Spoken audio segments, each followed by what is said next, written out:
একসময় এক গভীর নদীর ধারে একটি বড় আম গাছে বাস করত এক বুদ্ধিমান বানর। প্রতিদিন সে পাকা পাকা মিষ্টি আম খেত এবং আনন্দে দিন কাটাত।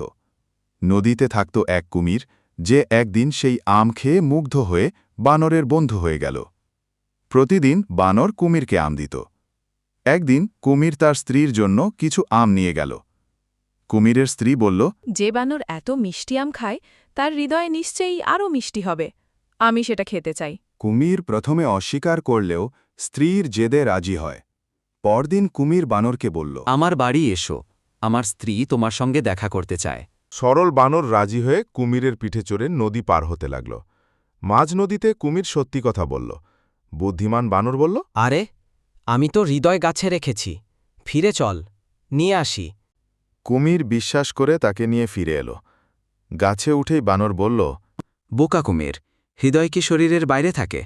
এইভাবে বুদ্ধিমত্তা দিয়ে বানর প্রাণ বাঁচাল।